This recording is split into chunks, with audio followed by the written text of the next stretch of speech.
After my husband's funeral, my son drove me to a remote road and said, "This is where you get off." The gravel crunches beneath my shoes as I take a slow, uncertain step onto the shoulder of the empty road. It's late afternoon in rural Ohio. The sky is a gray, overcast sheet above me, the kind that flattens everything, light-time feeling. I hear the car engine fade into the distance behind me, but I don't turn around.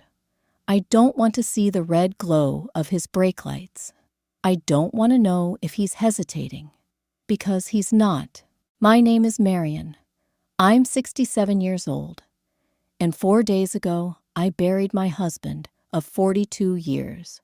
And now I've been left by my son, literally left, on the side of a road. It's not the kind of moment you ever imagine. You think of family as the ones who pull you in closer when everything falls apart.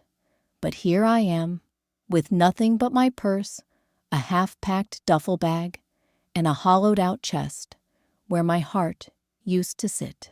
He didn't even stop the car fully. He pulled over, leaned across the center console, and said the words with no hesitation, "This is where you get off." I asked if he was joking. I even laughed a little confused. I hadn't eaten all day, and my head felt floaty. But he wasn't joking. His eyes didn't flicker. They stayed cold, set, familiar and yet not. He said I was making things too complicated, that I was holding on too tight, that we had agreed it was time for me to move on and let him handle things. But there was no we. There was no conversation. Just one assumption after another, starting with the day of the funeral when he began taking control. Quietly, efficiently, brutally. Now I'm standing here, watching the wind whip through the corn stalks in a field nearby, wondering how in the world I got to this place. Not the road, but this place in life, where I've become disposable. Do I blame him? Do I blame myself? Is this what grief does to a family? I start walking. Not because I know where I'm going, but because standing still feels worse. My knees ache with every step, but the motion keeps my tears from falling. I won't cry here. Not like this. I've heard stories like this before. Elder parents, discarded grandparents, shuffled to the edge of life like furniture no one wants anymore. But I never thought it would be my story. I raised that boy. I sang him lullabies. I taught him how to tie his shoes and write thank you notes. He used to cry when I left for work. He used to crawl into my bed when he had nightmares. Now, he doesn't even want me in his life. I glance at my phone. No signal. Of course, the wind grows sharper. It picks up the scent of something dying, maybe leaves, maybe memory. I press my hand to my chest and whisper something I can't remember, something prayer-shaped, but broken. I want to scream. I want to ask the sky what I did wrong. But the road doesn't care. The sky doesn't answer. And maybe that's the part that hurts the most. I had just buried a man I loved my whole adult life. He was quiet, distant in his final years, but we shared a lifetime, a home, a child, and I thought that counted for something. I thought that when he was gone, our son would step up, not step away. I don't know how long I walk. I count my steps like I used to count his when he took his first ones across our old living room floor. I count them to keep myself from unraveling. When the sun finally slips behind the trees and the light goes soft and blue, I see a sign in the distance, maybe a mile away, a diner, a gas station, I can't tell. But it's something, and it's not this road. The tears come then, not loud, not dramatic. They slide down my cheeks like apologies I never got the chance to give or receive. And as I walk toward whatever's ahead, one question spins round and round in my head like a broken prayer wheel. If you were in my shoes, how would you handle it? I still hear the echo of the organ in my chest.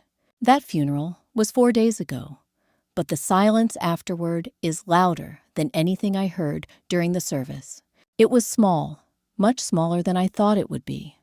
My husband Raymond had lived 68 years, most of them in the same town, the same house, with the same friends. But time has a way of hollowing things out. People move. People forget.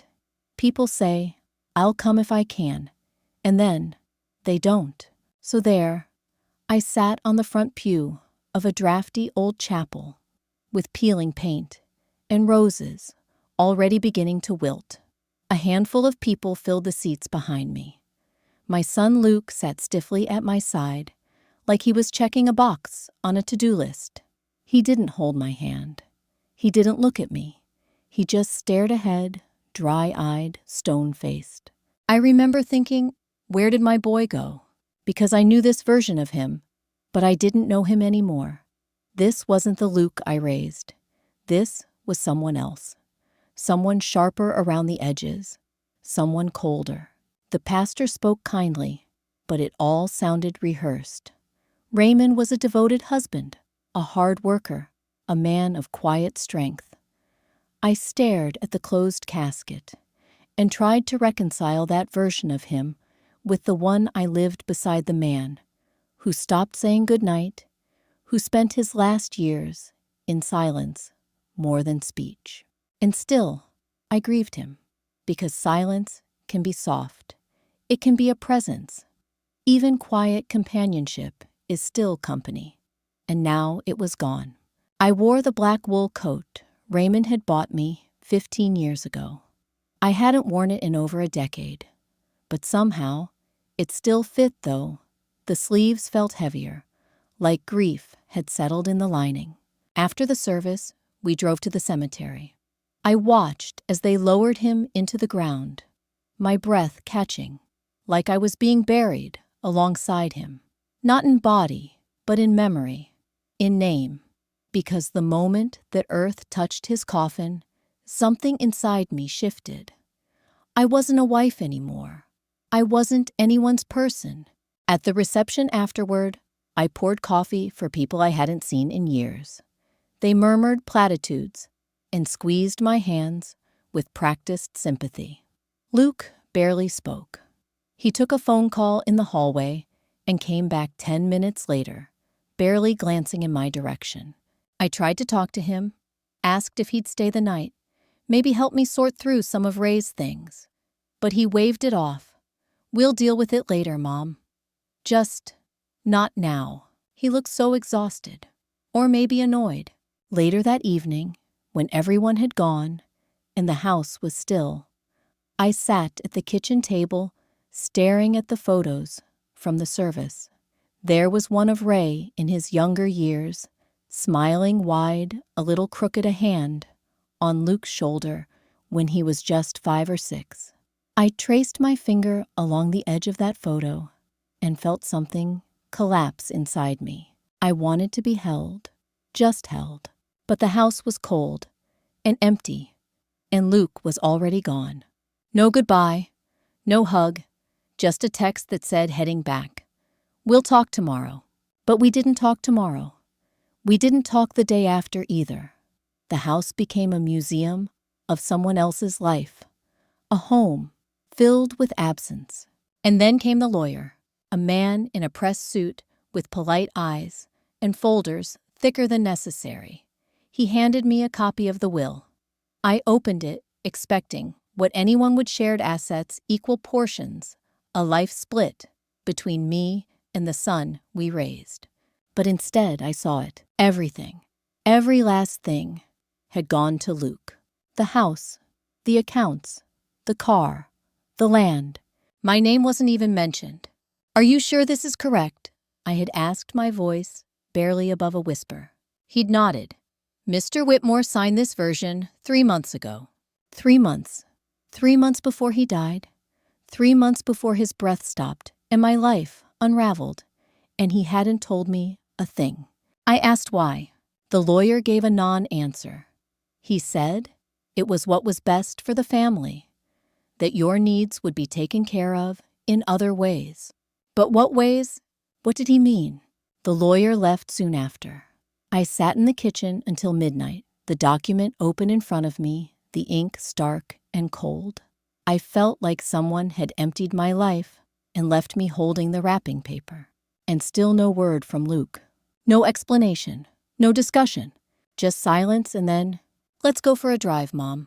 That was all he said the next morning, when he finally came back, as if it were some casual outing, as if I hadn't just found out that my entire world had been signed away without my knowledge. But I went, because what else was I supposed to do? I didn't know then that the road would end in betrayal, but I felt something, in my bones, in the way he didn't open my door for me, in the way he drove without speaking. And when he pulled over and said those words, "This is where you get off," I realized the funeral wasn't the end. It was only the beginning. If someone you loved made that choice, if your child discarded you like that, could you ever look at them the same way? Again, the worst betrayals don't always come with shouting or slammed doors. Sometimes they come in the quiet rustle of a legal document, or in the way someone you raised walks past you, like you're a guest in your own home. After the funeral, I tried to pretend things were normal. I swept the porch, watered the plants, made coffee the way Ray used to like it, out of habit more than anything else. But the air in the house had changed. It felt tighter, like I was breathing someone else's oxygen. Luke had a key, of course. He came and went without asking, said he was checking on things. I thought it was kindness at first. I thought maybe this coldness was just his way of grieving. But then came the boxes. Not mine, his. Cardboard ones labeled in black marker. He started moving things into the study, the garage, even Ray's old workshop. "Just organizing things, Mom," he said, avoiding eye contact. The first night I heard him in the basement going through Ray's files, I asked what he was looking for. He didn't answer, just said it was stuff that needed sorting out. I had lived in that house for 42 years. I had built it with Ray nail by nail. I had picked the wallpaper, the light fixtures, the paint for every room. I remembered holding Luke's birthday parties in the backyard, stringing up cheap plastic banners, and baking cakes from boxed mix. I remembered sitting on the couch with Ray during long winters, our hands barely touching, but still together. That house was my history, my memory, my anchor, and yet suddenly it didn't feel like mine. The door to my bedroom stuck more than usual. The light in the hallway had burned out and no one replaced it. My coffee mugs were moved to a different shelf. And then came the moment that stripped away any illusion I had left. I was at the kitchen table when I saw the envelope. It was thick, official looking. Luke had left it half hidden under a stack of junk mail. I wouldn't have touched it, but something told me to. Inside was the updated property deed, the house, the land, everything, titled solely in Luke's name. I stared at it for minutes before my eyes could focus. My breath started to shorten, and I felt a cold sweat bloom across my back. I wasn't even listed as a co-owner, not even a life estate clause, not even a mention. It was his house now. I waited until he came home. I held the paper in my trembling hands and asked him why. His response, he didn't even flinch. Dad wanted it that way. He said it was better for tax reasons. "You're still welcome here, Mom." Welcome, like a guest, like a lodger. I asked him why I hadn't been told, why Ray had never discussed this with me. Luke looked at me like I was a child throwing a tantrum. "He didn't want to stress you out," he said flatly. "He thought it was best if I handled the responsibilities. You'd just focus on resting, enjoying the time you have left." Time you have left? Like I was already halfway out the door. I walked into my bedroom and sat on the edge of the bed. The walls felt closer than usual. My skin buzzed with something between rage and disbelief. I looked at my nightstand. Ray's old reading glasses were still there. His watch, his half-used bottle of aftershave. He was gone, and now somehow, so was everything else. Later that night, I heard Luke talking on the phone. I wasn't trying to eavesdrop. It's just that grief makes you hypersensitive to sound. Every footstep, every whisper, cuts like a blade. He was laughing, joking. He said, "Yeah, everything transferred over fine. No pushback. She doesn't really know how this stuff works." I froze in the hallway. "She won't fight it," he continued. "She's tired. She just wants peace. She won't last long on her own anyway." That's when I realized something I'd been too afraid to consider. This wasn't just about taxes. This was about control, about removal, about erasing me. The next morning, I found my toothbrush in the guest bathroom. My clothes were folded in a box by the stairs. Luke told me we needed to clear out some space in the master bedroom. For what I asked, he didn't answer, just walked away. The word guest repeated in my head like a curse. How do you go from being the woman who built a home to someone who's being quietly nudged out of it? How do you look your child in the eyes when you finally realize they're not protecting you, they're replacing you? That afternoon, he told me he wanted to take me for a drive. "Let's get some air," he said. "Just you and me." I said yes. Maybe part of me still hoped he'd explain. Maybe I still believed there was something left of the boy I raised. But there wasn't. Not by the time we hit that gravel road. Not by the time he told me to get out. And as I walked away from the only home I ever knew, a quiet question echoed in my head like footsteps in an empty hallway.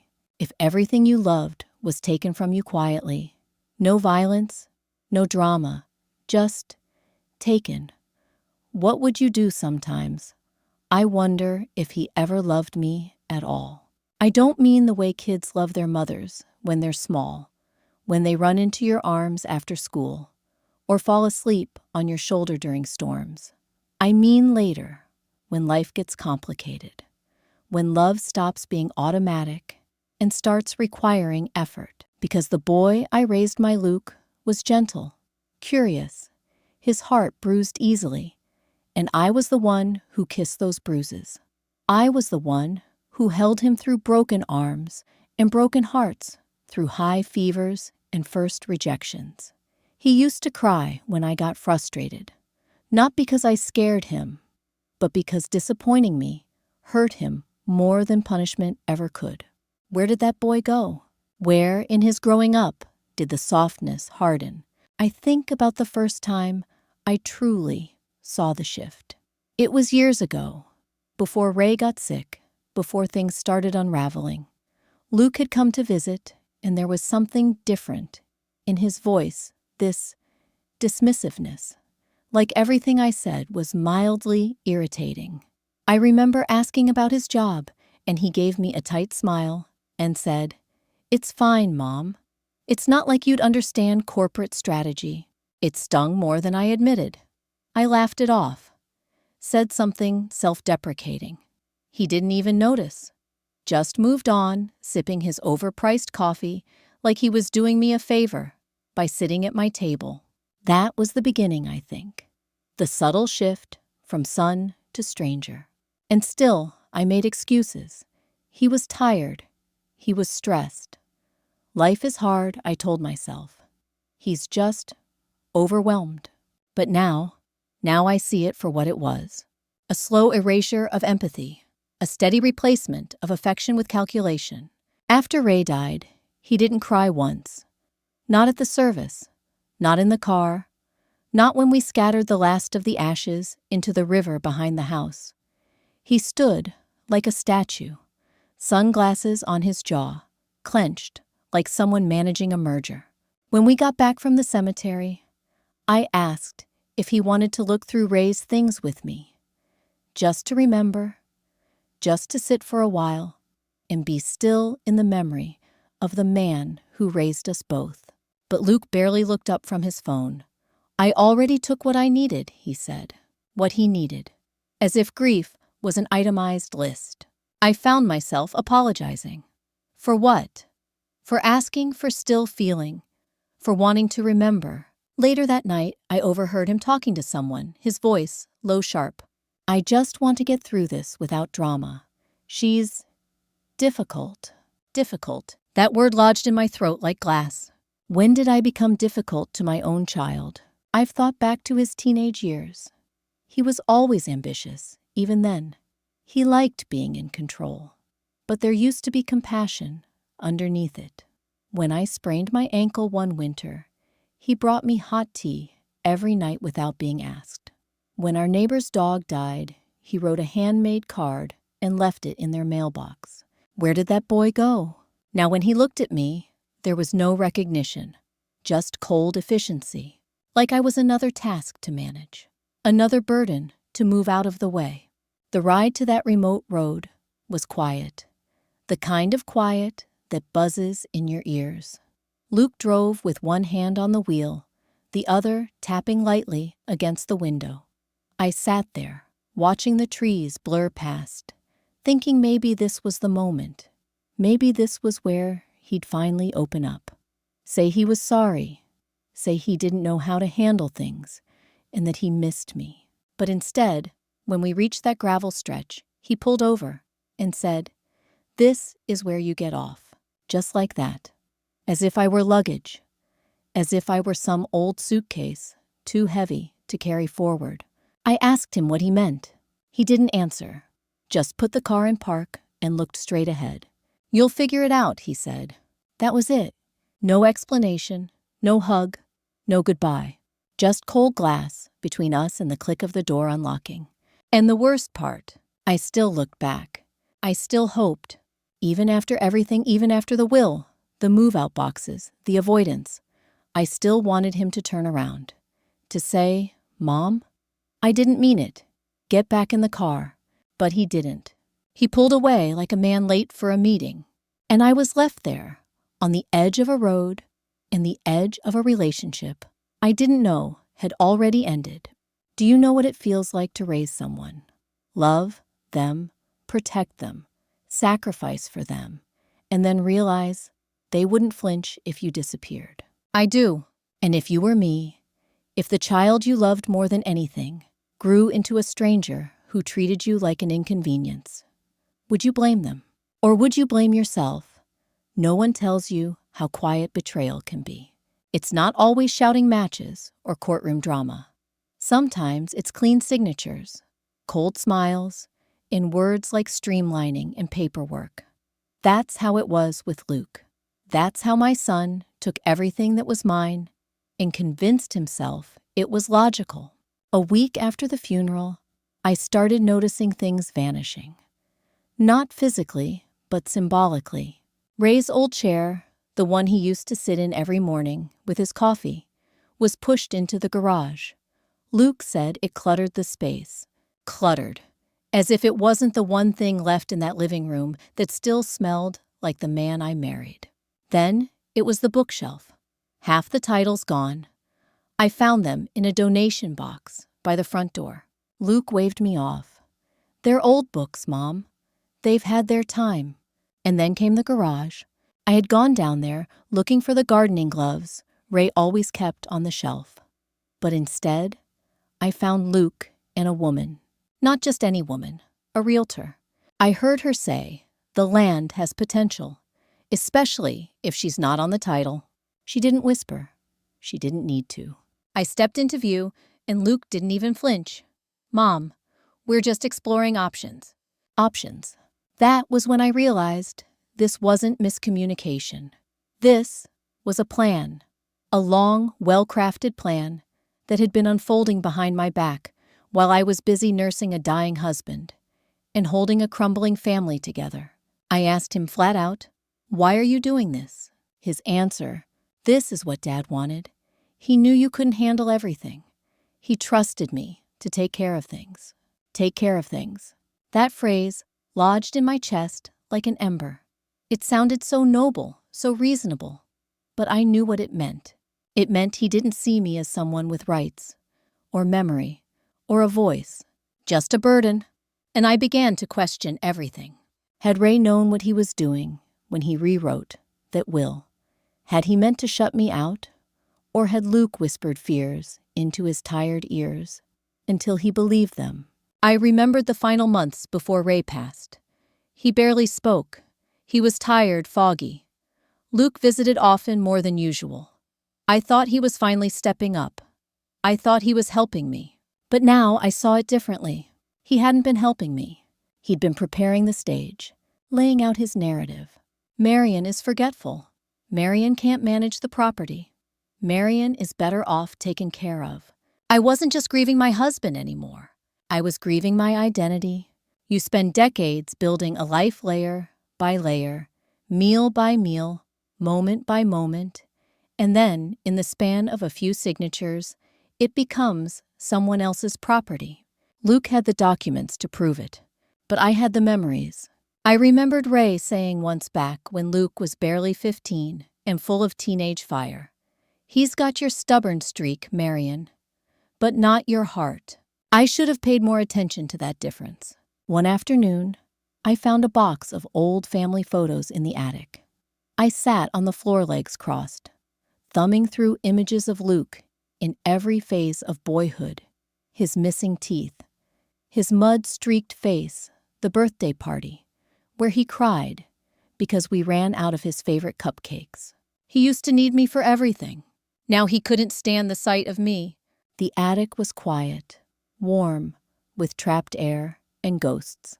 I closed my eyes and listened to the creaks of the floorboards, imagining Ray's voice, his laughter, the way he used to tease me about misplacing my reading glasses.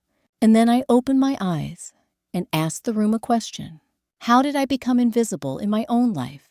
I didn't get an answer, but I did find something else, an old file folder tucked into one of Ray's office boxes. Inside were copies of bank statements, letters, and a note in Ray's handwriting. "If anything happens to me, ask Harold."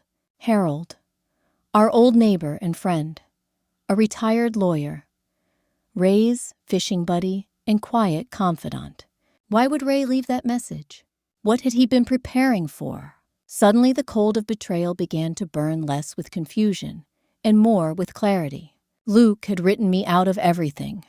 But Ray might have left something behind. A thread, a warning, a key. I closed the file and looked around that attic like it was a crime scene. Because that's what it was. A lifetime robbed. Not by a thief with a mask, but by a son with a plan. Tell me, have you ever looked at someone you love and wondered when they stopped loving you back? Betrayal doesn't always arrive in the night. Sometimes it shows up with eggs and toast. It was a Thursday morning, the kind where the sun comes in just right through the kitchen blinds, catching the dust in the air like tiny flecks of memory.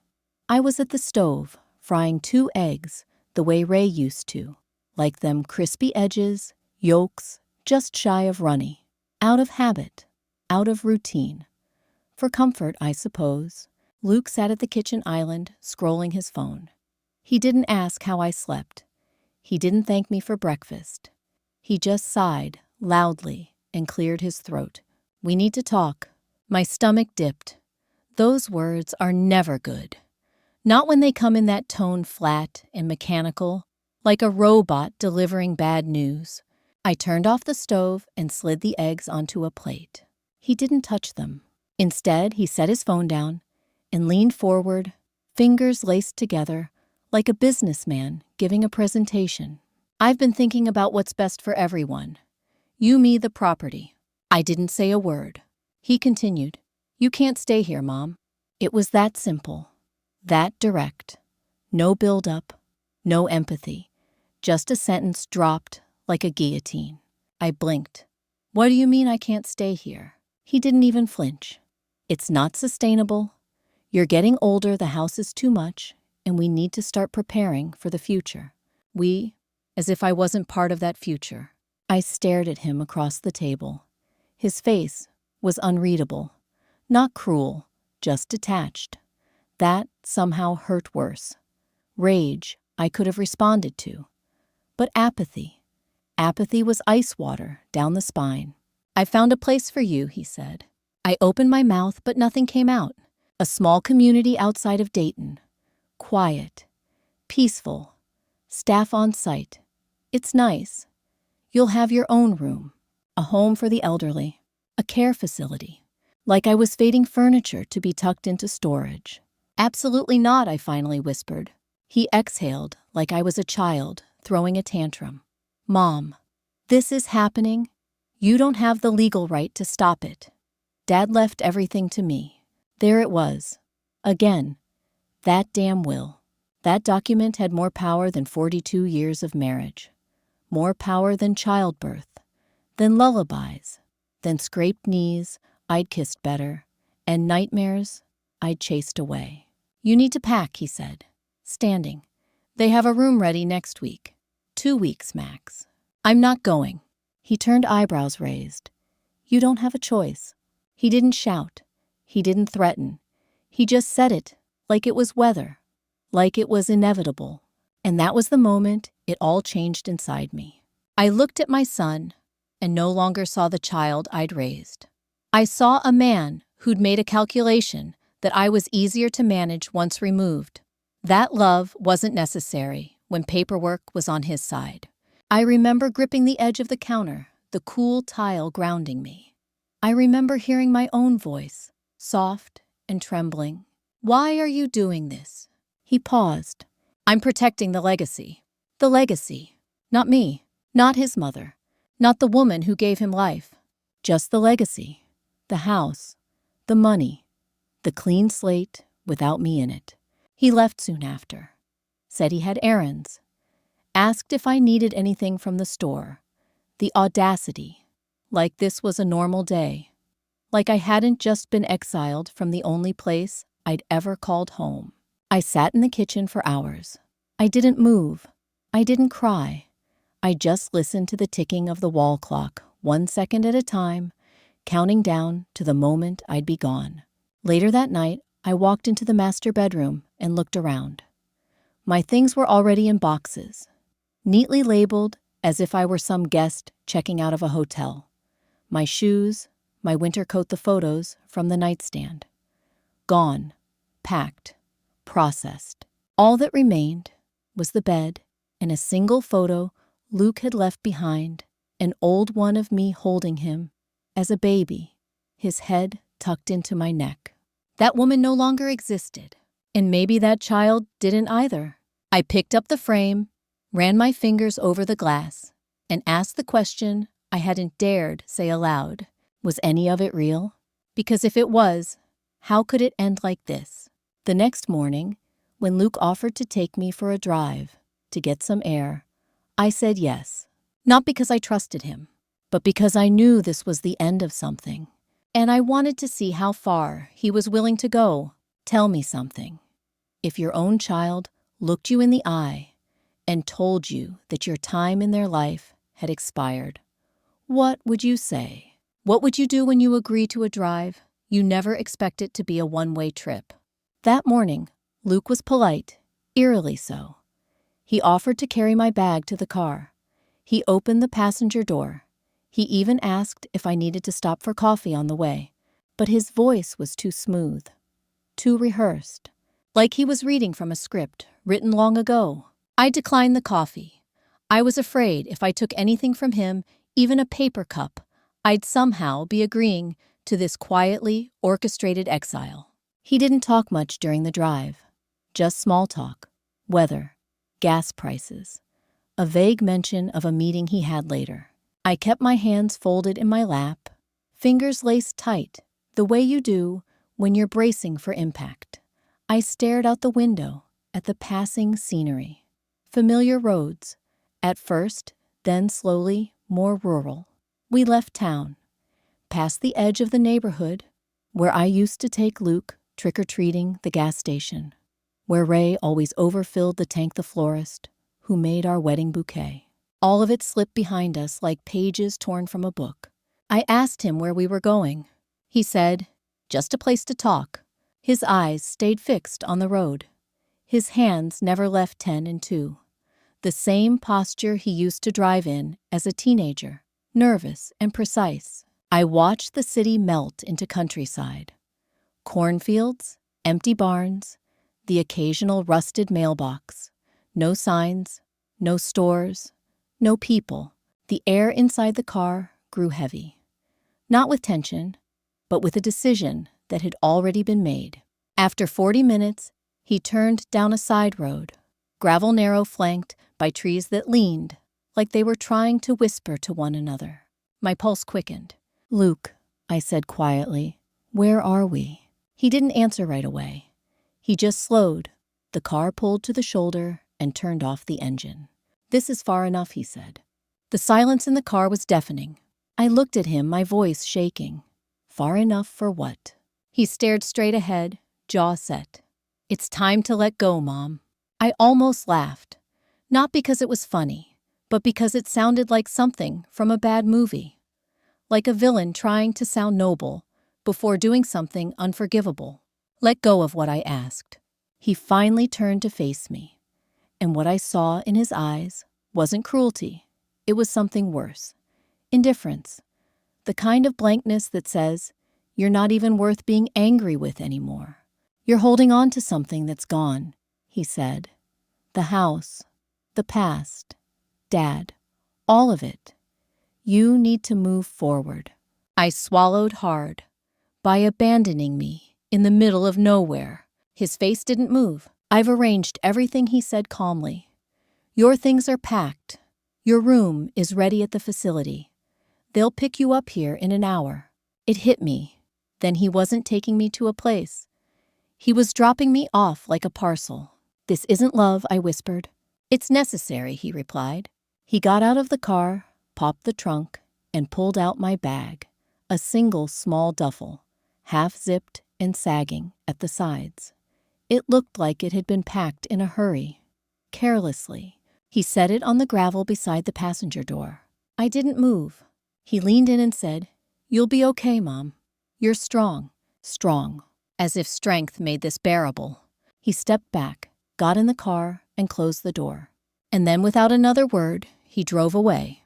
I stood there for several minutes, listening to the engine fade, then the tires on gravel, then nothing, just wind and birds and the distant hum of nothingness.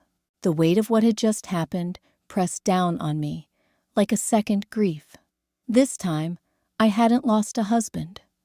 I'd lost a son, not to death, but to choice. He had chosen to erase me. The world tilted in that moment. My legs wobbled. My breath caught in my throat. I looked up at the sky, pale and endless, and I whispered to it, "What did I do wrong?" There were no answers, only wind. I picked up the bag light, insultingly light, and started walking. No signal on my phone, no sidewalk, just miles of dust and betrayal. But with every step, something inside me shifted. I wasn't crying. I wasn't begging. I wasn't broken. I was walking. And sometimes, walking away is the beginning of something, not the end. Tell me honestly, if your child drove you to the middle of nowhere and left you like yesterday's mail, would you still love them? There's a strange kind of silence that exists in the middle of nowhere. Not peace, not stillness, just absence. That's what I felt as I walked down that gravel road with a sagging duffel bag in one hand and my heart, what was left of it, tight behind my ribs. Every step away from where Luke had left me felt like peeling off another layer of disbelief. I wasn't angry yet. Anger takes shape later. What I felt then was surreal, as if I were watching it happen to someone else, a character in a bad dream, some old woman being written out of her own life. The wind picked up. It whistled through the tall trees and lifted dust into my face. I squinted against the sun, which had finally broken through the clouds, and kept walking. My shoes weren't made for this. My knees weren't either. But I walked because stopping meant collapsing. And I couldn't give myself that permission, not yet. The landscape stretched on and on. Fields, fence posts, a few rundown sheds. No people, no cars, just a cracked road, and my thoughts each one louder than the last. How could he do this? What was I supposed to have done differently? Did I miss the signs? Did I ignore them? I thought back to all the little moments I'd brushed aside. The clipped tones, the deflections, the way Luke had started calling me mother instead of mom. The first time it happened, I laughed and told him he sounded like a banker. He hadn't laughed with me. But betrayal doesn't happen in one blow. It happens in inches, in choices made quietly behind closed doors, in the spaces where love used to live. I passed an old road sign, bent rusted, unreadable, and kept going. Every so often, I looked behind me, not because I thought he'd come back, but because some part of me, some tiny foolish part still wanted to believe he might. He didn't. Eventually, I reached what looked like a small crossroad.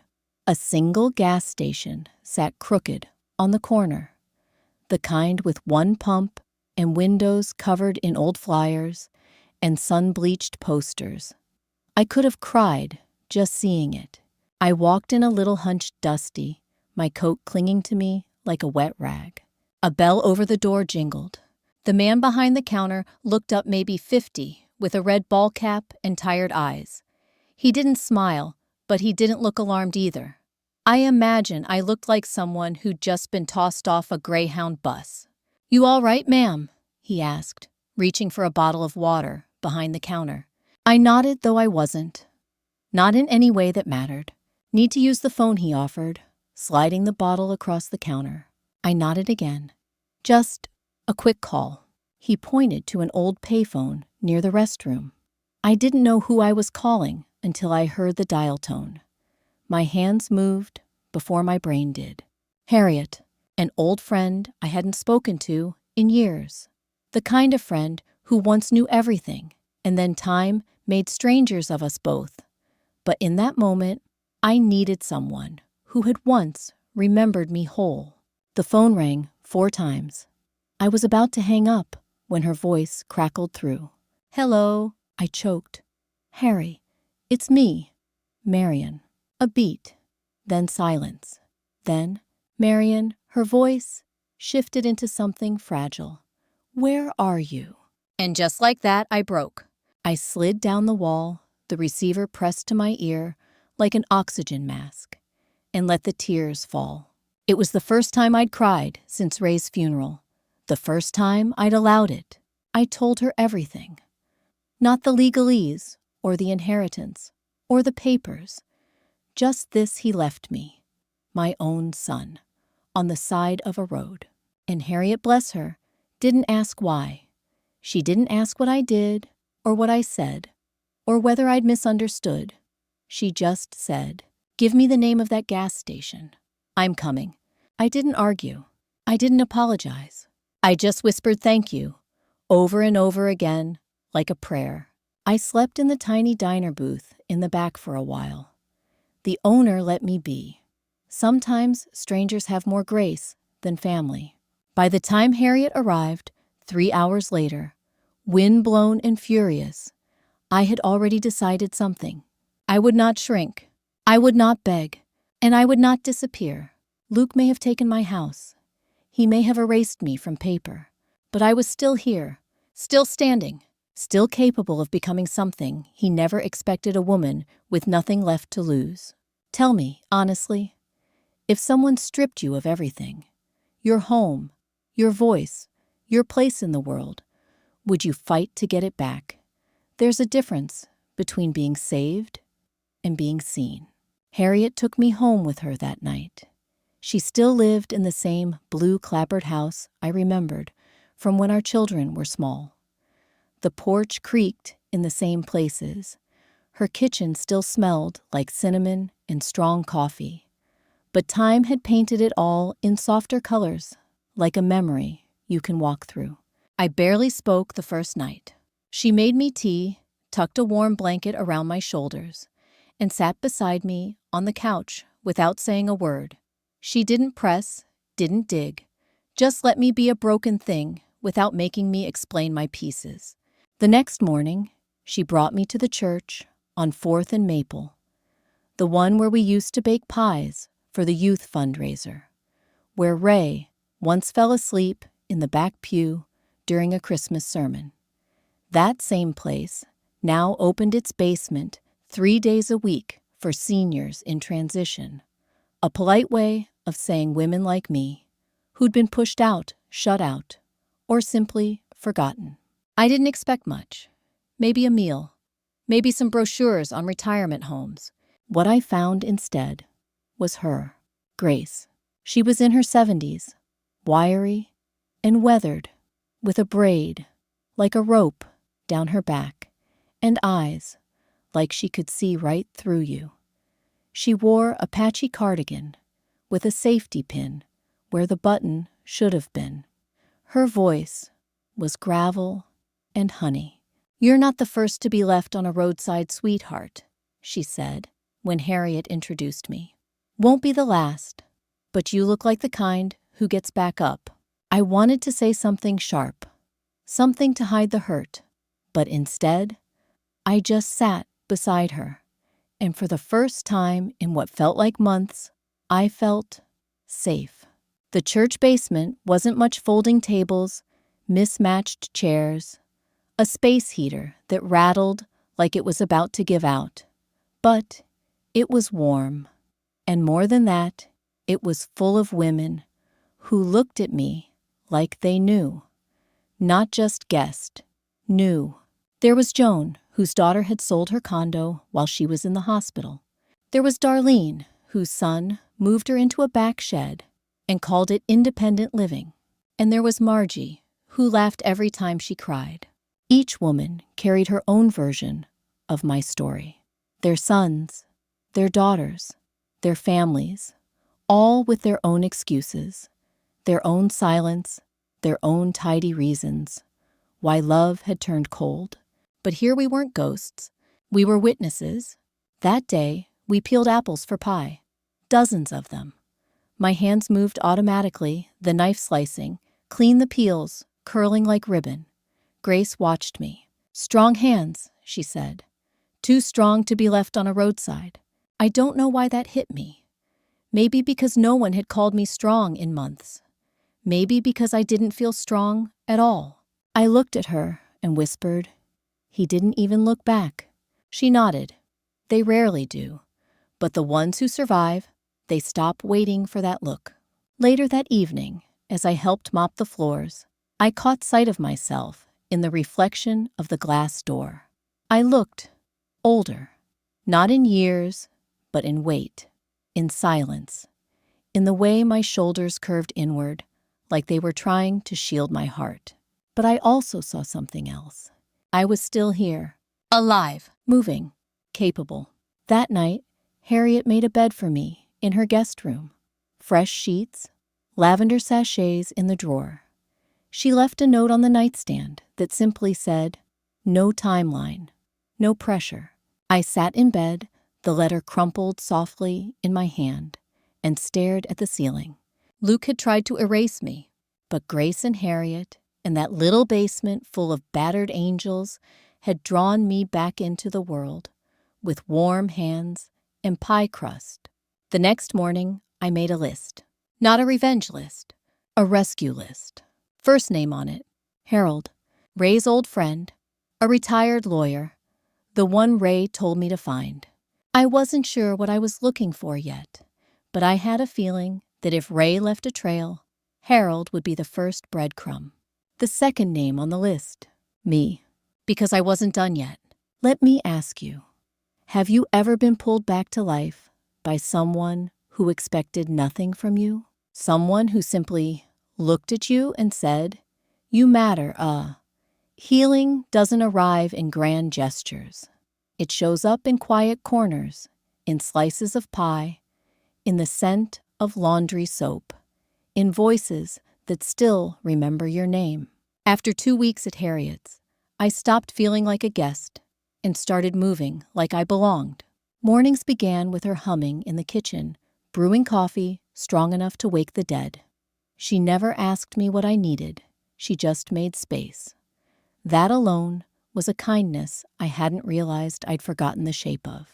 I swept floors, folded towels, sat on the porch in the early afternoons, letting the Ohio breeze tangle what was left of my gray hair. "Harriet made me a chore list, so you don't feel like furniture," she said. And I loved her for it. But most of all, it was the little things that stitched me back together. There was the old laundromat 3 blocks down, one of those stubborn places that hadn't changed since the Reagan years. The dryers squeaked, the soap dispenser ate quarters, and the radio always played country hits from the 90s. I went there with a basket full of clothes and a heart still heavy. While I waited, I bought a slice of cherry pie from the diner next door and sat at the window counter. That pie, warm tart, sticky sweet, was the first thing I tasted since Ray died that didn't feel like ash in my mouth. It reminded me I was still capable of wanting something, a flavor, a moment, a life. That was the day I passed the payphone again. I stopped, not because I had a call to make, but because it was time. I opened my purse, found the folded note I'd carried since the attic Ray's handwriting. One line: "If anything happens to me, ask Harold." Harold Blackwell. He'd been Ray's old friend, drinking buddy and lawyer, decades ago. I hadn't seen him in years. Last I heard, he'd retired to a quiet cottage on the lake. I remembered his voice gruff, like sandpaper, but kind, underneath. I dialed the number written on the bottom of the page, praying it still worked. It rang once, twice. "Hello." The voice on the other end was slower than I remembered, but unmistakable. "Harold," I said quietly, "it's Marion Whitmore." A pause. Then, with careful weight, Marion. "Well, I'll be damned. I've been waiting for this call." That stopped me cold. He knew. He didn't ask why I was calling. Didn't ask how I was or what I needed. He just said, "When can you come by?" Later that afternoon, Harriet drove me to the cottage. The lake shimmered behind the tree line, and wind chimes clinked against the porch railing, like they'd been waiting for company. Harold opened the door in suspenders and socks. He hadn't aged well, but his eyes were sharp, his handshake still firm. He didn't invite me to sit. He ushered me, with care, with recognition. "You brought the note?" he asked. I handed it to him. He nodded, opened a drawer, and pulled out a manila envelope already addressed to me. "Ray told me if anything ever seemed off, if Luke started circling like a vulture, I was to give this to you. No sooner, no later." I opened it with shaking hands. Inside were copies of letters, old ones. Ray's handwriting dated from the last year of his life. One to Luke, one to me, another to Harold. The one to me read like an apology wrapped in memory. He wrote of regret, of letting Luke push harder than he should have, of being tired, of fearing confrontation more than injustice. He said he'd allowed Luke to manipulate things. You know how charming he can be, but that he'd made one final correction. The final document, a small addendum to the will, a clause reinstating my life estate, meaning Luke could inherit the house, but not until I was gone. Not gone as in out, gone as in dead. Ray had filed it quietly, alone, weeks before he passed, but Luke never mentioned it. Harold shook his head. He either didn't know about it, or he knew and decided to ignore it, hoping you wouldn't ask questions. My fingers tightened around the paper. Proof that I had been intended to stay, that I had been erased against Ray's final wishes. I sat in Harold's sun-drenched office, the scent of lemon cleaner in the air, and I felt something deep inside me settle. I wasn't crazy. I wasn't overreacting. I wasn't some senile woman clinging to a delusion. I had been wronged, but I also had a chance. "I want to make it right," I said softly, "but not with fire, not with fury." Harold smiled. "With truth, then." With truth, I nodded, and with my head held high. That night back at Harriet's, I spread those papers across her dining table and whispered to them, like old friends returned from war. Ray hadn't protected me perfectly, but in his quiet way, he had tried. And now, it was my turn to finish the story. If someone handed you the chance to reclaim what had been stolen, not through revenge, but graceful truth, would you take it? It's one thing to discover the truth. It's another to read it in someone's handwriting. I spent the next morning alone at Harriet's kitchen table, the sun spilling across my lap as I unfolded each of Ray's letters. There were 3 in total, carefully dated each in his familiar slanted script. The first was to Luke. I shouldn't have read it. It wasn't meant for me. But I had to. Ray wrote to our son, as a man trying to put out a fire. He helped light. He began with what almost sounded like praise about Luke's sense of structure, his drive, his clarity.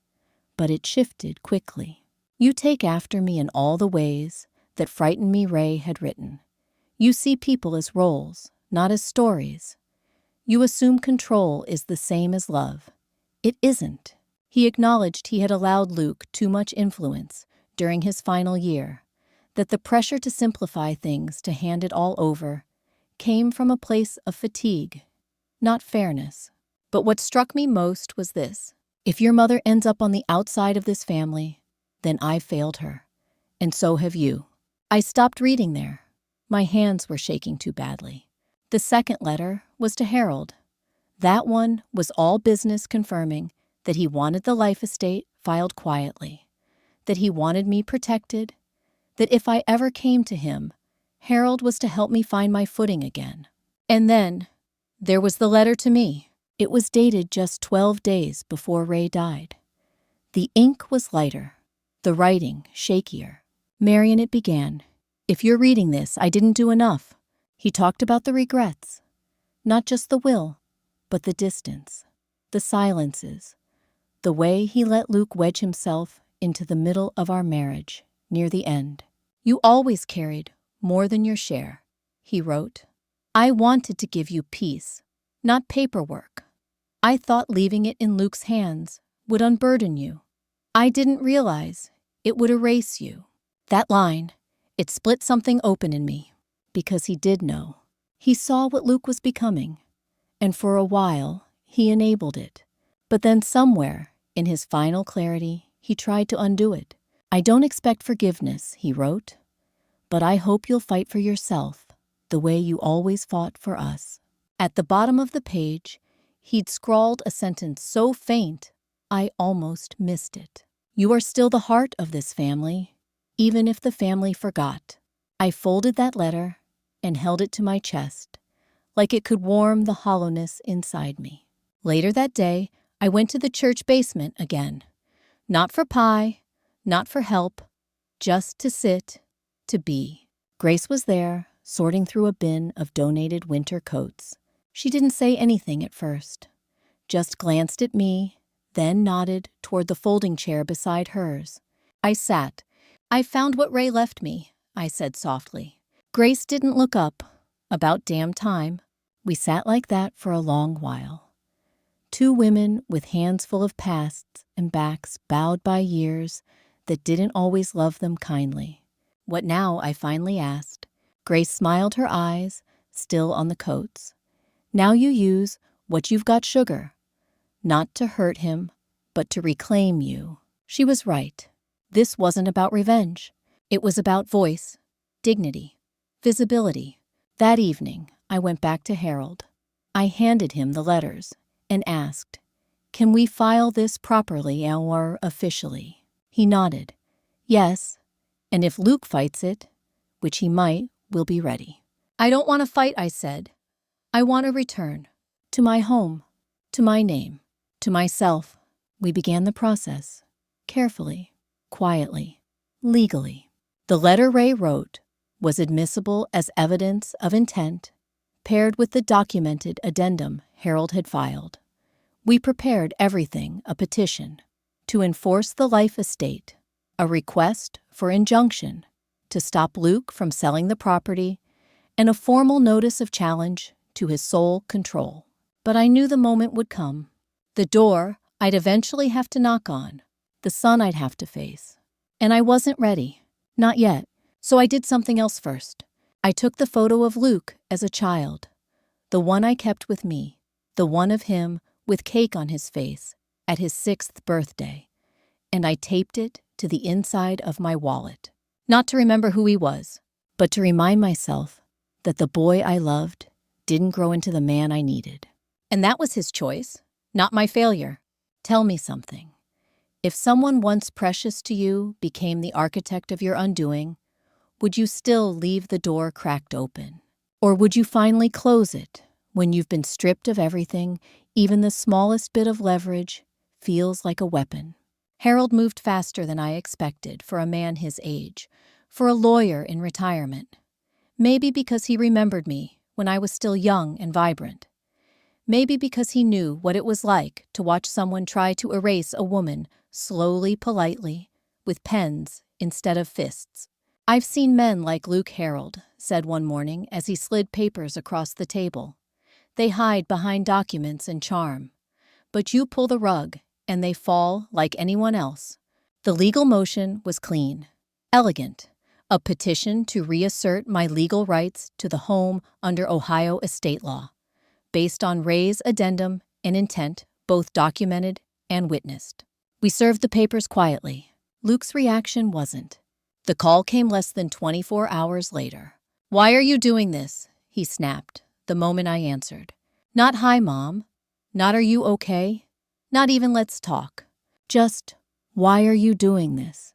I kept my voice even. "I'm not doing anything. I'm reclaiming what was mine, what was promised." "You're making this difficult for no reason," he said.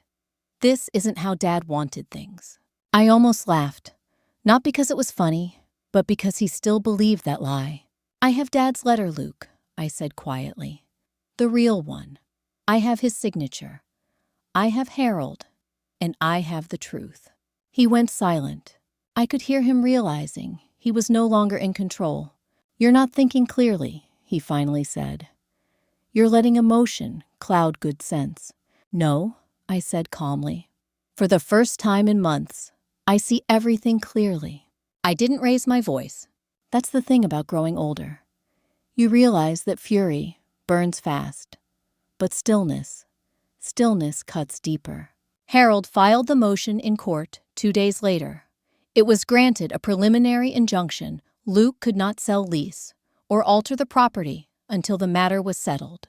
He'd have to face this.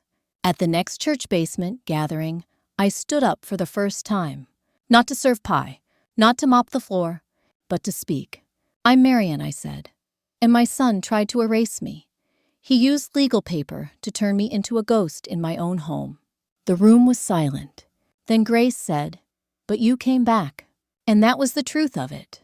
I came back, not through rage, not through revenge, but through remembrance, because when the world forgets you, you have 2 choices: fade quietly or make them remember. That weekend, Harriet drove me back to the town I used to live in. We didn't tell Luke. I wanted to see it on my own terms. We parked at the corner of the block, where the trees still bent slightly from the wind, where the porch sagged just so, where the wind chimes still hung crooked. My house, my memories, and now legally, my right. I stood there a long time. I didn't cry. I didn't rage. I watched. There were new flowers planted out front. I didn't know who had planted them, Luke, or maybe a cleaner he hired, but they bloomed in my soil. That was enough. I asked Harriet to drive me to the courthouse the following Monday. I wanted to file one more paper, not to escalate, but to finalize. It was a personal letter attached to the court file stating my intent, that I didn't want to evict my son, that I didn't want to shame him, that I simply wanted my place back, a place to live, a place to exist. That was my request. Simple, clean, undeniable, and under Ohio law, backed by Ray's original will, an amended addendum, unshakable. Harold smiled when he read the final document. "You didn't burn the bridge," he said. "You just refused to be pushed off it. That evening, I sat on Harriet's porch with a hot cup of tea and a letter in my lap. Another letter I hadn't sent yet. To Luke. It was short, honest, gentle. I told him I still remembered the little boy with skinned knees and chocolate cake on his nose. I told him I loved that boy, but I didn't know the man he'd become. And I didn't owe that man my silence. Let me ask you, if the child you loved chose greed over you, and you still found it in your heart to seek justice, not revenge, would you still send them a letter? Would you still leave the door open just a crack, some moments split your life in two, before and after? I stood on the front porch of my old house with Harold beside me and the court order in my hand. The sun was barely rising, casting soft light across the lawn. Luke now considered his, but it wasn't his. Not yet, not fully, not legally. I wasn't there to start a fight. I was there to deliver the truth on paper in person, and without apology. Harold cleared his throat. You ready? I nodded once. My fingers didn't tremble. My heart didn't race. If anything, it had gone very still, like the silence before a storm, or the moment a curtain lifts. Luke opened the door in sweatpants, in a t-shirt, half asleep. His expression shifted fast. Confusion, then disbelief, then something darker. Mom. Harold stepped forward before Luke could say more. Good morning. I'm Harold Blackwell, acting on behalf of Marion Whitmore regarding the matter of estate retention and residential entitlement. Luke blinked. You brought a lawyer to the door. I raised my hand. I brought me, and I handed him the envelope. He looked at it like it might burn him. This is a court order, I said. A validation of the amended will.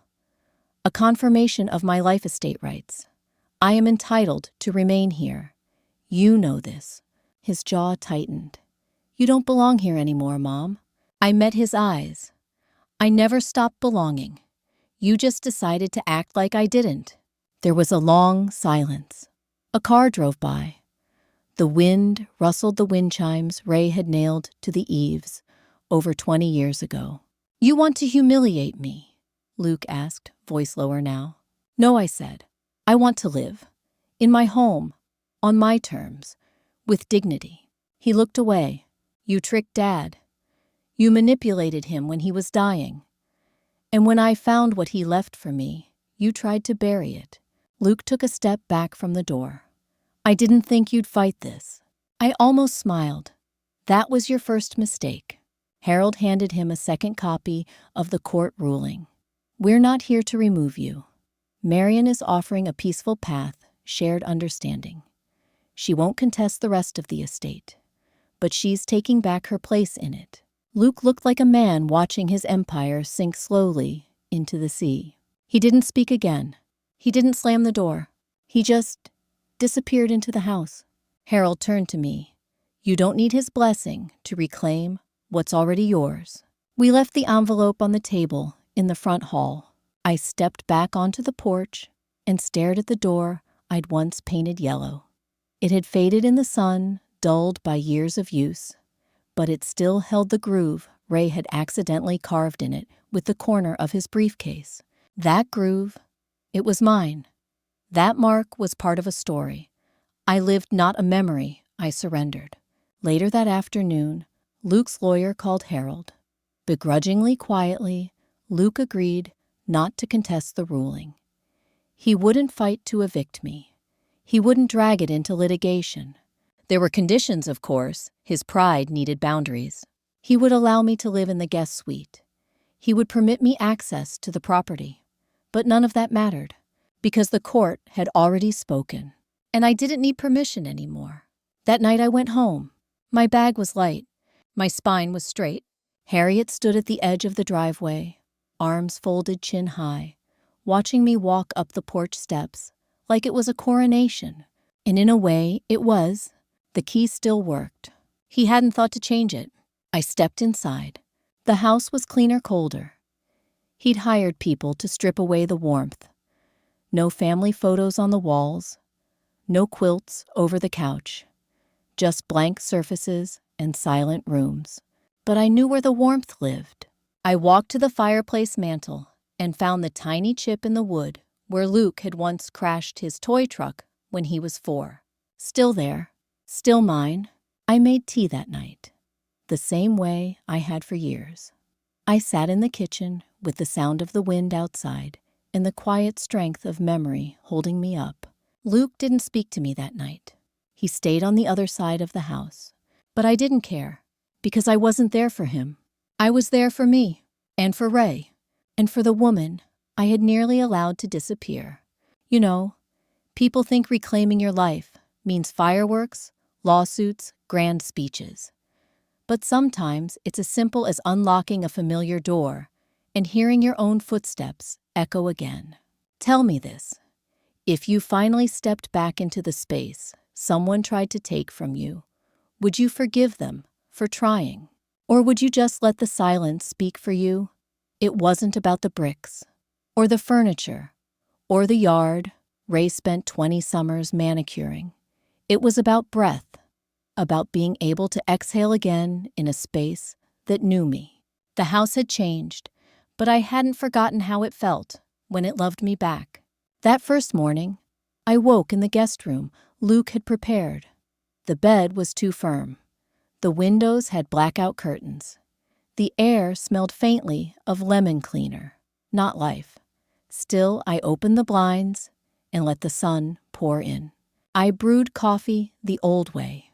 Not his fancy machine, just my dented metal percolator and a filter too big for the basket. The sound, the smell, it pulled something warm through my chest. Luke passed through the kitchen on his way to work.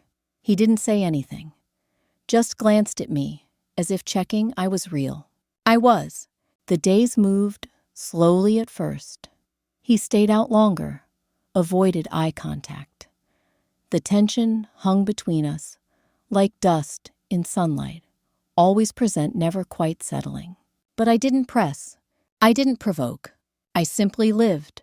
I cooked small meals, rearranged the bookshelves the way I remembered them, planted marigolds near the porch, not to reclaim ownership, but to remind the house that I was home again. And in that quiet, something shifted. I found the rhythm of my life again. I visited Harriet every Sunday, helped at the church basement on Wednesdays. Sometimes Grace and I would sit on the back patio with iced tea and talk about everything but our children. They think they're building legacies, she said once, but they're forgetting the ones who raised them. Still, I left Luke his space, but I stopped hiding. One night, he found me in the living room, reading one of Ray's old books. He stood in the doorway for a long time before finally speaking. I thought you'd leave. I closed the book and looked up. You thought wrong. He didn't sit. He didn't apologize. But he did ask, why didn't you just let it go? I could have said a lot, that I deserved better, that Ray's wishes were sacred, that his actions had bruised something in me I didn't think would ever fully heal. But I didn't say any of that.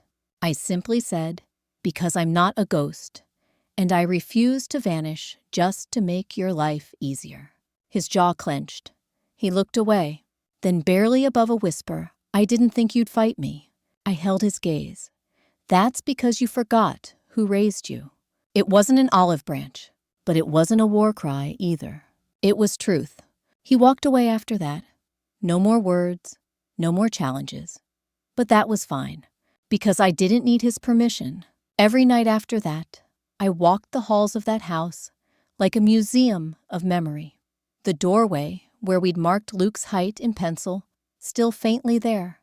The corner Ray used to bump into in the dark. The creak in the floorboard that always gave me away during midnight snacks. This wasn't about revenge. It never was.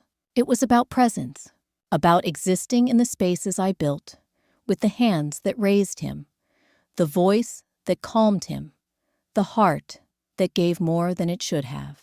The neighbors started waving again. They'd stopped, I guess, when I disappeared. Assumed I'd moved, or passed, or simply drifted off the edge of their maps. But they saw me now, planting, walking, breathing, and they smiled. One day, a young woman came to the door selling magazine subscriptions. When I told her my name, she tilted her head. "Are you Luke's mom?" I nodded. Her smile brightened. "He talks about you at work, says you're staying with him now, that things are healing." That word caught me off guard. Healing. I didn't know if that was true, but maybe it was starting to be. In small ways, in the way he left fresh lemons on the counter, because he remembered I used to slice them into water. In the way he didn't flinch when I rearranged the photos in the hallway. In the way he started calling me mom, again, not mother. And so I stayed. Not because I had to, because I chose to. Because taking back the house wasn't about rooms or rights. It was about reclaiming the woman who once lived in it. Tell me something. If you had the chance to return to the place where you were erased and to reappear quietly, fully powerfully, would you step back into the world that forgot you and say, "I'm still here. Some departures don't come with luggage or farewells. Some just slip through, like a change in the weather, unannounced, but undeniable." It had been 5 weeks since I'd moved back in, or rather, since I reclaimed the right to be there. Luke and I never truly spoke about it again.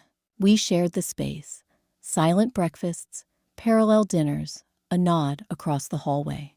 He was courteous, never cruel, but the warmth that used to exist between us, even when strained, had been replaced with something brittle. Polite distance. And maybe that was all we'd have. One morning, I made lemon muffins and left 3 on a napkin by his coffee machine. No note, no fuss. That evening, the napkin was gone and the plate was clean. It wasn't much, but it was something. Still, I knew my place in that house was temporary. I didn't belong to him anymore, and he didn't belong to me. The walls remembered me. The floors knew my steps.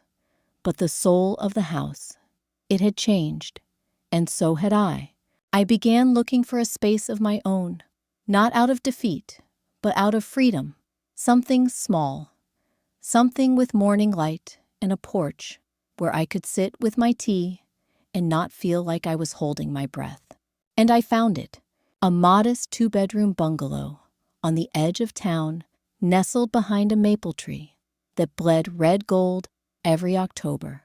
The woman who sold it to me was kind. She told me the house had a good spirit. I believed her. Harold helped with the paperwork.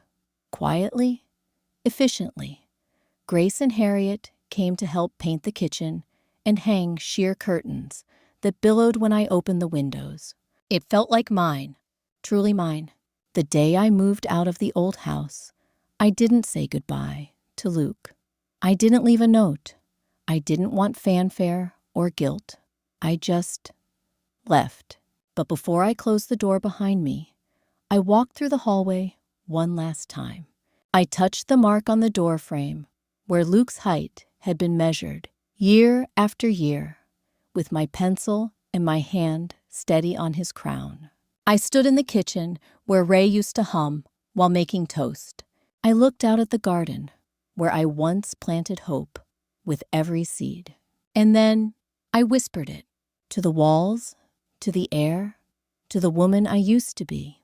I'm not angry anymore, but I remember everything. It wasn't a threat. It was a promise, a quiet vow that no one would ever rewrite me again. I walked out into the spring sun, my bag slung over my shoulder, my back upright, and I felt light, not because I was leaving behind pain, but because I was walking toward peace. That evening, in my new bungalow, I sat on the porch with a thermos of chamomile tea and watched the wind move through the maple leaves. I didn't think about the house. I didn't think about the will. I didn't think about Luke. I thought about me, about how I still existed, still mattered, still had mornings to wake up to. And for the first time in a long while, I felt like I belonged to myself again. Tell me truly, if the people who were supposed to protect you instead discarded you, and you still found your way, back not for them, but for you. Wouldn't that be the most graceful revenge of all? There's something different about silence when you choose it. In my new home, the quiet isn't cold or punishing. It's gentle. It's mine. It wraps around me like a shawl, soft woven from days of peace, not grief. I open the windows in the early morning and let the breeze carry in the scent of damp soil and new leaves. The kettle whistles. The birds begin their gossip. And I sit without fear of interruption or erasure. I keep a photograph of Ray on the kitchen shelf, not because I need a reminder, but because it feels like closure. He looks younger in it, with a mischievous smile and tired eyes. I think he would have liked this place. I think he would have understood in the end what it meant to be seen again. Sometimes Harriet visits, sometimes Grace. We sit on the porch and talk about everything and nothing. We laugh more now, not because life has become perfect, but because we've reclaimed the right to laugh without permission. I no longer carry Luke's betrayal like a weight. It's just a shadow now, one that follows me sometimes, but no longer defines my outline. I forgave him in the quiet of my own heart. Not for him, for me. You see, healing doesn't always roar. Sometimes it hums in the background of a life rebuilt with tenderness and intention. And maybe that's the story I want to leave behind, not one of loss, but of return. To anyone out there listening, anyone who has felt invisible, discarded, or slowly edged out of their own life, you are not gone, you are not forgotten, and you are not done.